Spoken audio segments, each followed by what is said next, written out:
Episode 3, Part 3. Coming right up.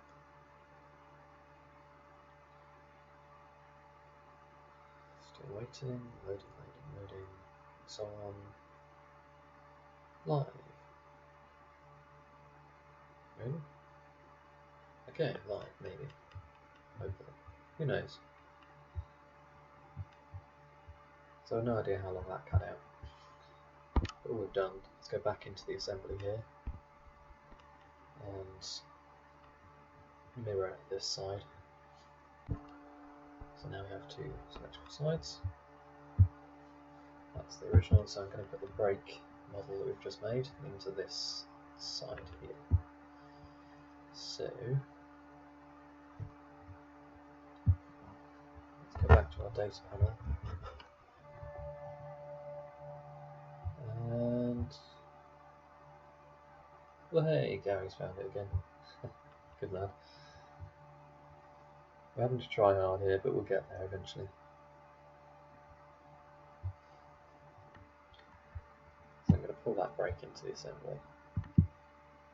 Close that up so I get some more space. And I'm just going to shunt that up by 50 millimeters, just get it out of the main model. Where it's gone, up there somewhere. So this here, I want to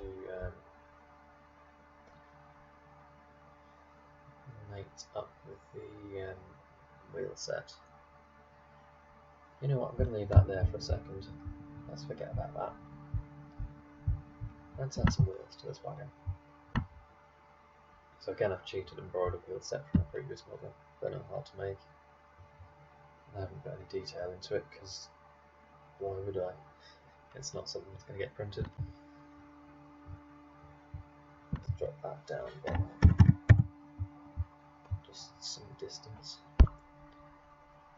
Okay, so that's dropped that perfectly in the middle there, but what I want to do is line it up with this hole here. So, where my joint command is there.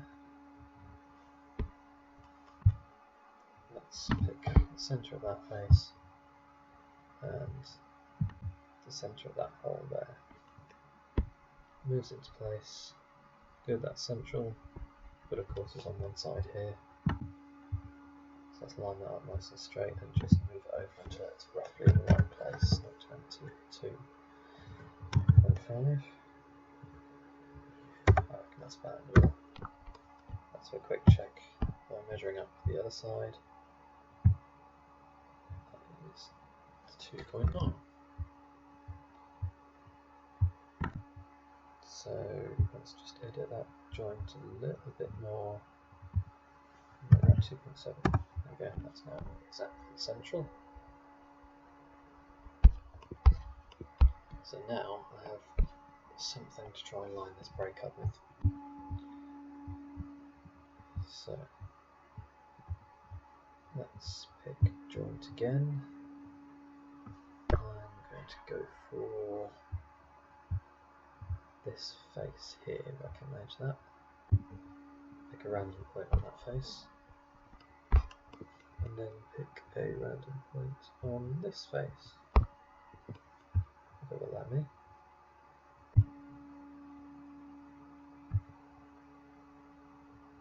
Which it hasn't.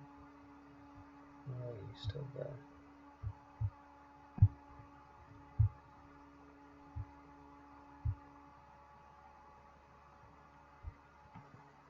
Okay, so that face is now in line here. See there? That's a little bit too tall, so I'll go and modify that in a second. And let's line it up this way. And I want to line up this with this. So I'm not sure that's 14 millimeters. It might be 14 millimeters. Okay, never mind. Right, get on with it, Tom. Right. That's 5. Nope. That's 9. Nope. Minus 10. A little bit more. 0.25. Bang on.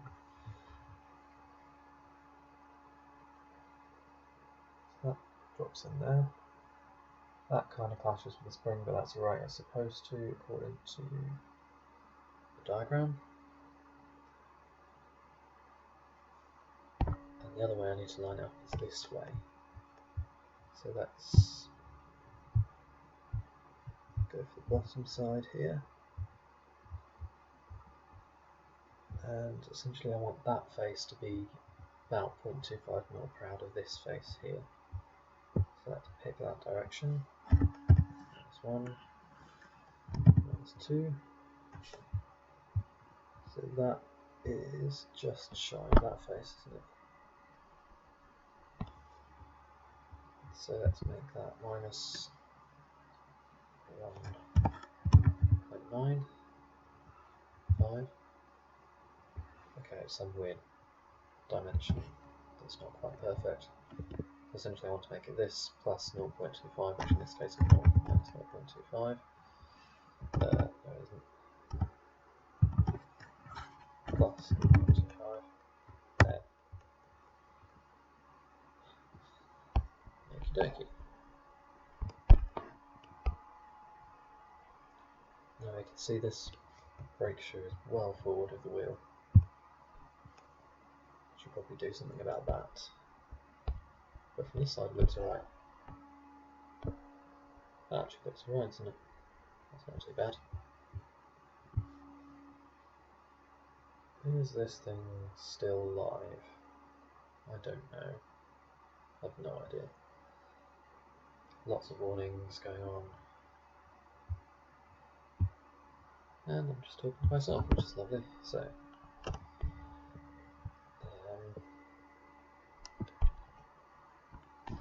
yeah, so I want to pull this face back essentially.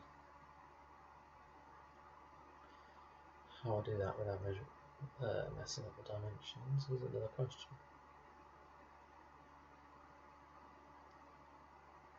Alright, let's just get on with it and see what happens. Okay.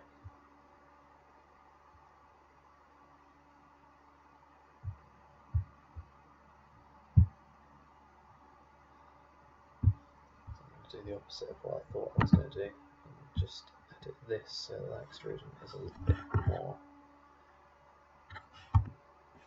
Let's make that -3. That will then push this back by a further millimetre, and I'm going to pick up that press pull tool again because I don't actually need this face anymore. Okay. Don't want to select that one.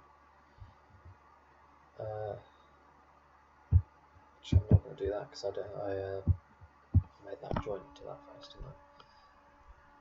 That'd be fine, I think.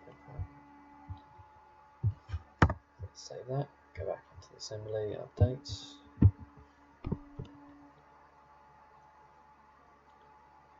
That will probably stick out a lot further this time.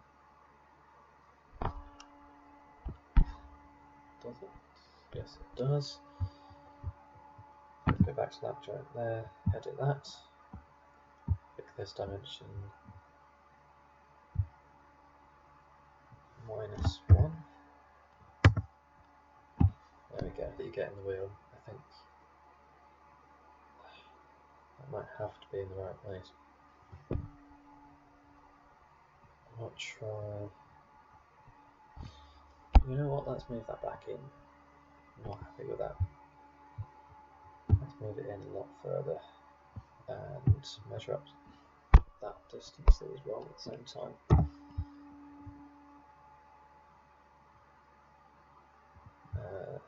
Let's turn the body off to the flat.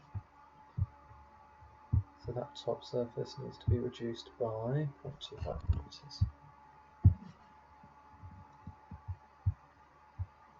When you're feeling lazy and can't be bothered to edit features properly, the press pull tool is your friend. Let's make that extrusion -4.5. Savey. Try again. That's done the thing.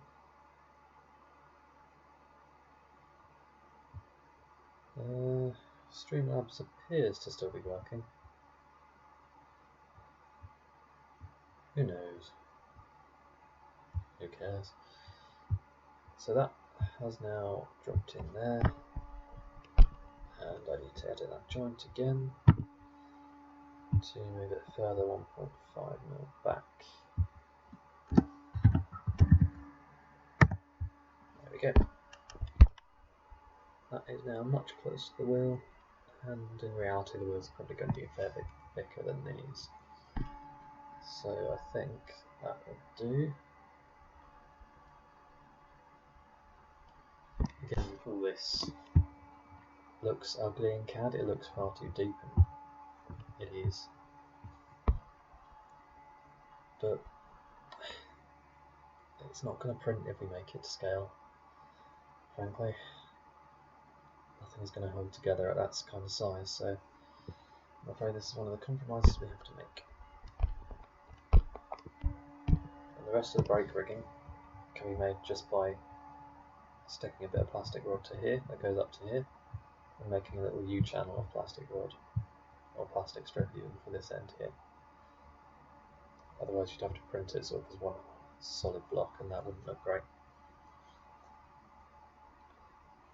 So the LBSC Open A model I've made, that some of you may have seen, does have a printed brake handle and section here, but to me it still looks overscale. So I think I'm going to go for the plastic strip approach here, and not just because it's easier to do. Let's save that again.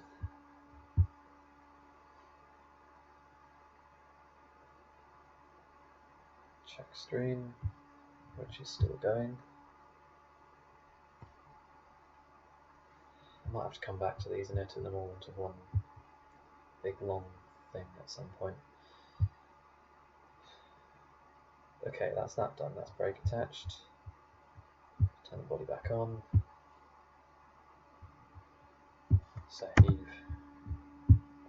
Save. And let's mirror the wheel set. Essentially, there's one more bit to do before we start fiddling around with assemblies. And that is to add some coupling pockets for those of us who use them. So I'm just drawing this by memory.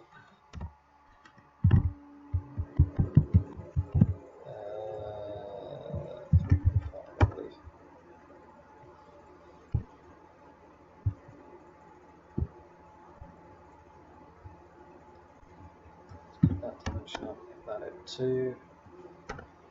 Draw another thing around the side.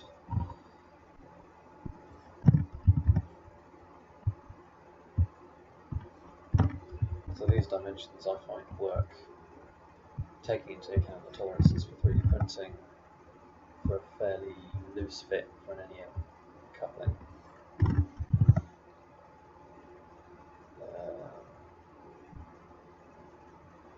That's not dimension vertically, that's why it's being annoyed with me.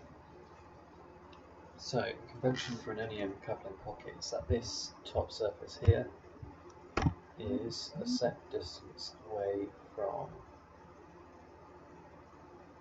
the top of the rail. So, that's dimension to that point there. Top of the rail to that point there is 15mm. So I'm doing 15mm minus 8.5, which is the dimension it's supposed to be. There we go, we have one NEM coupling pocket completely done. Let's offset it from this edge here. From object with an offset of 2mm. This is a guess, frankly. the convention distance is 7 millimeters from any pocket, so let's put it there. That, I'm hoping, with the length of the coupling, will allow the edge of the coupling hook to sit just about here. Finally, let's draw a sketch in that plane there. Flip the model over.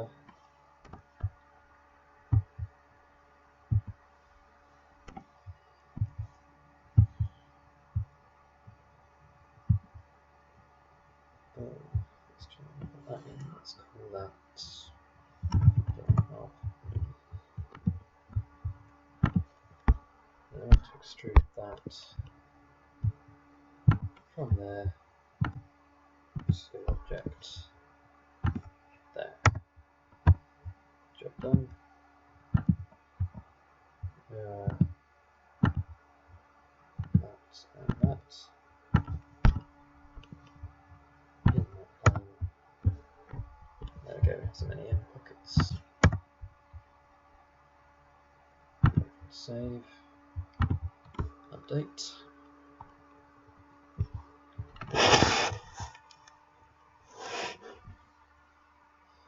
Crash. Oh, come on, recover.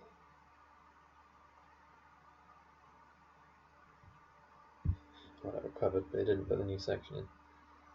Come on. There we go. You can see now we have NEM pockets, which are just a little tiny bit in the way of the axle. That's annoying. I'll shunt those a little bit further forward by selecting that and making our offset 1mm instead. That mirrors everything, updates itself. And we update that. Is the stream still working? It's now crashed. 1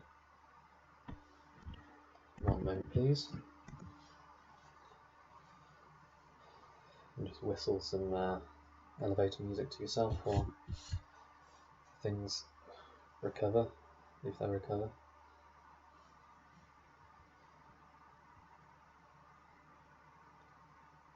Let's see if Streamlabs can deal with reopening a program. That'll be a challenge.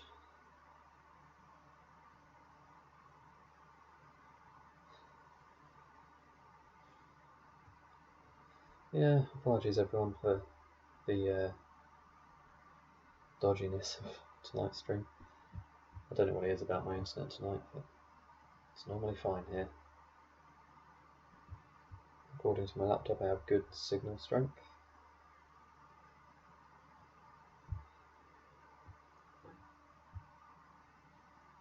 So let me know if this comes back. Ooh, it's recovered something for me, apparently. Let's see if that works. Fan goes into overdrive. Close that. Update the model. Has it worked? Yes. Give it a quick save. Yes, it has. There we go. And the NEM coupling pockets are now free of the axle, which is great. These axles are nicked. This wheel set I nicked from a steam loco, so it has 1/8" axles instead of 2mm. So there is actually a little bit more space here than it looks. Good. I think we're done. Now for the bit that comes back. Streamlabs has come back again. Thanks, Gary, for confirming that. Okay. Right. Let's do the interesting thing with components that I was promising earlier. So one of the things you can do with an assembly is create a new component, like that, and you can drag existing bits into that component. So what I'm going to do is put one side in. So let's put that spring,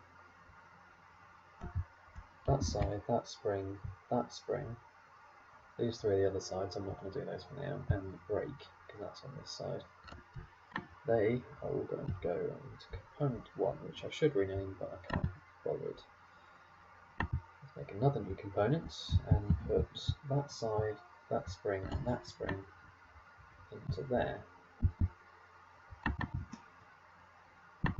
Body can stay as its own thing. The wheel sets I'm not going to component up. And we are going to save that, and for some reason it goes into this wireframe type thing. I don't know why it does that, and I can't figure out how to turn it off. So I'm just going to go and reopen the assembly in the hope that it comes back to normal, which it does. So there we go, we have component 6 and 7 for some reason. Not 1 and 2, as you might expect. So if we turn off component 6 now, you'll see that side disappears entirely. So that side is now 1 unit, including the brake. This side is now 1 unit with no brake. Now we move on to some of the more entertaining bits for tonight, or some of the different bits for tonight. So, getting everything ready for 3D printing. File, 3D print, of course. This is just a sort of front for an export to STL model. So I want high refinement, you always want high refinement. Can have a look at the options in there. So one of the things high refinement does is on curves, an STL file is made up of a mesh. If you have a coarse mesh or low refinement, it'll make it into fairly big chunks.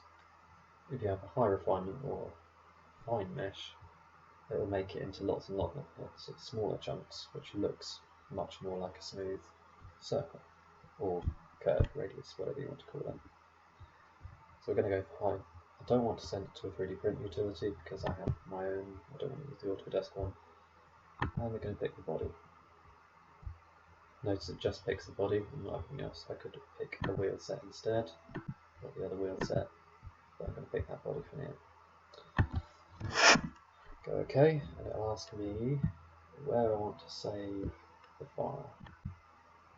So I have a big list of stuff in here which you probably shouldn't be looking at too much because there might be some secret stuff in there. 1327. Why do I have a 1327? I don't know. Is this a 1327? I think I must have mistyped that. So let's call that 1327 body. Job done. Give it a second to do some exporting and mesh refinement. Same thing again, 3D print. This is why we put all this stuff into a component, because it'll export all that as one model. Same thing again, 1327 side brake. And same thing again, picking the other side, high definition, all that kind of thing, side, like that. That's all the bits exported that we actually need to be printing. So, if the stream is still running, could someone please shout at me in the chat to make sure it's actually still working? It says it's still running, but I don't trust it.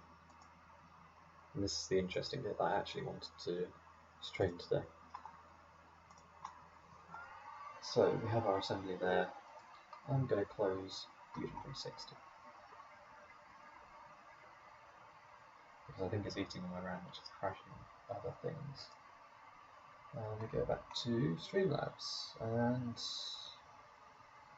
I think I want to turn on this window. Yes, I do. So this thing here There's a bit of software called Chitubox, something. I don't know. No one does really. It's a bit of free, slightly dodgy, slightly crashy Chinese software with dodgy English. But it's a reasonably good slicer, especially considering it's free. This is the bit you want a mouse for. Don't try and do this without a mouse, it takes you years and it's rubbish. So I have actually had to go and get a mouse for this. The latest update of this program has also increased the resolution, so everything is now in tiny iStrainer vision. And the stream is still working. Thank you, Darren. Good. This is the fun part. Well, it's not the fun part, but it's the interesting part. So, this is how we set the stuff up for printing. I'm going to go to my 1327, pick all those 3 files, and I'm going to import them into here. So you can see we have a side with a break there, we have a side the other way around without a break, and the body. And they've all come in fairly nicely. And I need to set these up to print. So, from now on, this is all basically personal preference. Some people like to have things flat on the bed to print, some people like to angle them. I prefer to angle them, so we're going to do that. I'm just going to chuck those out the way over there somewhere. Basic tools we have for setting up here are move, which is slightly pointless because you can just click and drag, rotate in 3 axes, scale, which we're not going to use because it's already scaled, and mirror, which we're not going to use because it's already correct. But what we are going to do is rotate it slightly upwards, like that. So what this software is trying to do, or it will be trying to do in a minute, is support everything on here. So if there's an overhanging part, like an edge here say, the print will sort of move up in layers this way. So there's something that comes across, like here, it's going to try and print that bit without it actually being attached to anything else, which is where we need the support tool to come in. So I'm going to go to this menu over here, which is our support menu. We have a thing here, Z lift height, that we can play around with, if it will let me play around with that. That's a tiny button. I'm not sure I like this new high-res version of this software, but oh well. It's one I've got to work with. And you can do all sorts of things with messing around with supports, tip size and all that kind of thing, which I think I've set as fairly low. Yeah, just mess around with those to your heart's content, or just leave them on default, like I usually do. Here's a nice cheating easy part. Just click the add all button. It will go through and it will try and add all the supports it can to the model, just by trying to work out where there are overhangs by default. So you can see there are a couple of things we don't want in here. That and that, for starters. They are a little bit unnecessary, so we're going to use this tool in the middle here to delete them. Click them, it will highlight them in red, and then click this button again to delete them. So it does weird things like this. It's free software, you can expect a few bugs. It doesn't need these supports in here. It's picking them up because of that flanking line in there, but to be honest, that's going to print fine without that extra support, so we can get rid of all those. There'll be a load on this side as well. So let's pick all of those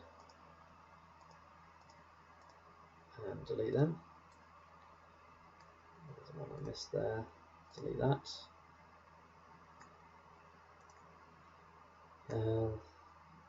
It's also picking up on all these rivets, which is annoying, but it's something it does. It doesn't really matter if you miss the bottom section of a rivet. It's 4mm scale. no one's going to notice. And the reason you want a mouse for this is because you can click the middle button to drag the model around instead of having to zoom in and zoom out and zoom in and zoom out to try and get everything in the middle where you want it. So I'm going to go through and pick all of these again. These are just get in the way of the detail, frankly, and delete those. So now we can actually see the model. Delete that, and you can left click the title box to move to rotate the model. Trying to do that with just a touchpad is very annoying. I speak from experience. So again, we're just going to get rid of the final silly bits that the auto support mechanism has put in. Let's get rid of all those. Right. Now, the auto support mechanism isn't perfect, so there's probably a couple of other bits in here that could do with some additional support. Let's put some supports in there, that's all good. If you don't have enough along here, you'll get warping and things like that at the edges. Let's put a whole load in underneath, that's fine, don't mind breaking those off. Now, there appears to be no support in the middle here. So you add support by going to this button here. And the little green or red thing will tell you the orientation of support. So I want it to come out here perpendicular. So I'm going to stick one in there. I'm going to stick another one in there. And I'm going to stick another one in there. So that should hopefully keep that edge a little bit straighter when this is printed. I'm going to stick another one in there for good luck, and another one in there for good luck. Right, that will do for the body. So we're going to go through back to the sort of movement menu here and do the same thing for the sides. I'm going to flip them over so that I don't have to have support on the detail sides. So I'm going to flip them over like that.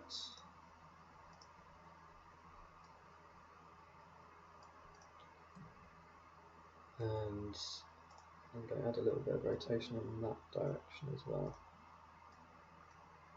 Oh, don't want to do that, pick the wrong thing.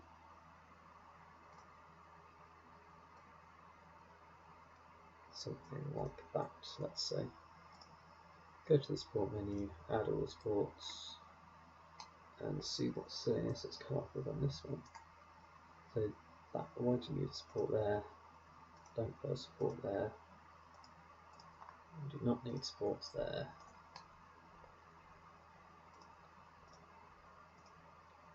I'm ragging on it a bit, but this is actually pretty good software for what it is, especially considering it's free.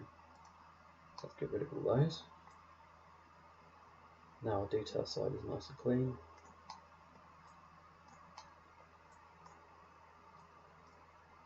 That all looks pretty good actually. And I'm just going to add a few more supports in some key areas where it might need it. I'm going to add one there and one there. It's got support at the end. That's all good. Move on to the other one. Add all the default supports. Move through and delete all the silly ones.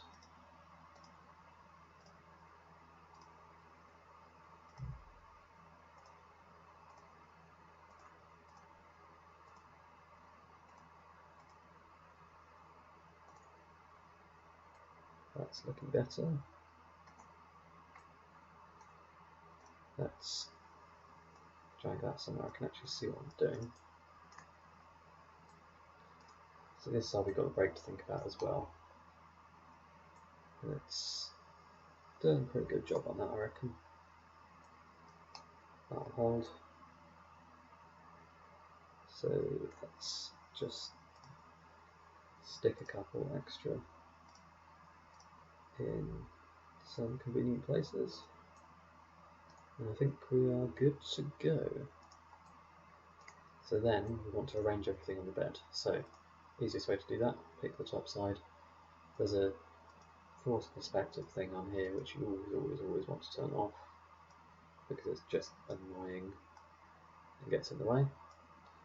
And what I find helps a little bit is if you so this white area around here is the raft, which it prints straight onto the bed, which gives you much better adhesion than just going straight off the bed into the support material. So what I find helps is to overlap those rafts slightly, and then it prints the whole thing as one section, so you don't have a little bit missing.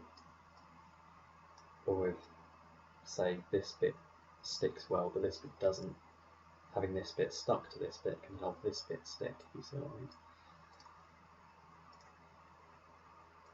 So let's spin that round.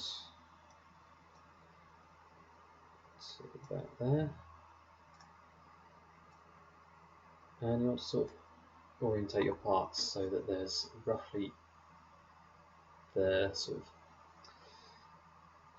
let's say the centre of the area of the base is roughly central, because as this pulls up out of the resin, it's kind of stuck to the fet film, so it can put quite a lot of force through it. And if you have all that force acting over one side, it's going to want to rotate your print bed, which is then going to want to make your print fail, as it won't stick to the bed properly.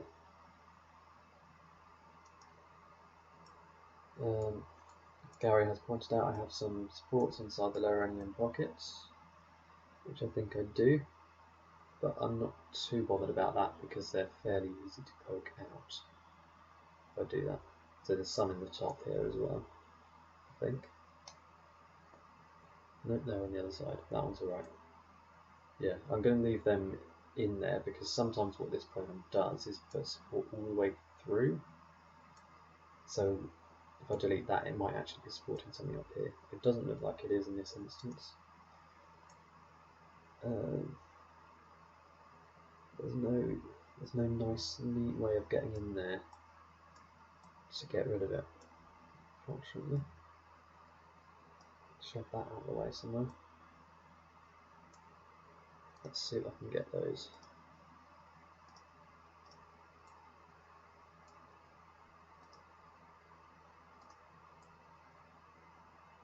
That's better.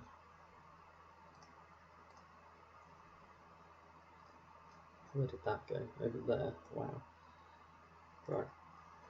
Let's put everything back together. Thank you for pointing that out, Gary. Stream might still be working. Yeah, fine. So I think that's alright. We've got our detail surface there with not much on it. A break. Detail surface there with not much on it. That's all good. Break is sufficiently supported. Body looks to be sufficiently supported. So let's call that and get it ready for printing. So if we go to the settings tab here, this is the settings it's actually going to print with. All of this stuff is relative to the machine, so I'm not going to touch that. This is the resin, 50 quid a litre, not cheap. That's how it draws up your actual cost, but it's wrong when it does that. So you'll see it drop a cost of, I think it'll probably drop a cost of about 80p's worth of resin, something like this. That's wrong because I don't think it includes any of the raft and support material. So this is the interesting one. So we have layer height. At the moment I'm set to 40 microns. We can go down to something like 25 microns, I think, and still print with this machine. But I'm not going to go to that level of detail because it could take absolutely ages to print. 40 microns, you'll barely be able to see. Most of my stuff is printed at 40 or 50 microns. Bottom layers, that's this raft here. I'm going to leave that as 4 because, well, I've run with that for a while and it's worked, frankly. Exposure time, this is the amount of time each layer is exposed for to the UV light to harden it. So if you turn that down, the resin ends up more flexible. If you turn that up, it ends up harder. I found that with this particular orange resin I'm using, it takes a very long time to cure. So with the green resin I've used previously, this value has been 8 seconds. So this takes a lot longer to cure. Unfortunately, that's something you just have to kind of experiment with. Same thing for these bottom layers here. This is a very long time to expose for, but I have to do it because of this resin. Basically, the longer exposure time you have here, the better chance you have of it sticking to the bed properly. If that's too low, it won't stick.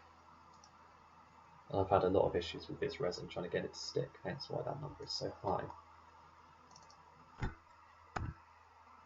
Bottom distance, lift distance, and normal lift distance is the amount the bed lifts out of the resin bath. That just has to be high enough so that the film has detached from the print. I think 5 or 6 millimeters is the default. And these are the speeds it runs with while printing. I'm just going to leave those alone. I'm going to leave these alone as well because they have virtually no effect. Infill isn't necessary on this project because we don't have any thick walls anywhere. And advanced, there's anti-aliasing. I haven't really noticed the effect it has, but I've just whacked it up to the max and hoped for the best. So, those are the print settings we're using. And we hit slice. And we wait for it to do its thing. Again, we hear the fan fire up because it does quite a lot of processing here for this. And we just have to wait, really. Although I seem to remember this version of the software doing something a little bit fancy when we get to when it finishes slicing.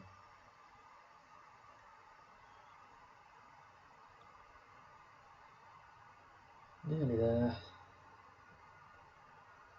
Give it a few seconds.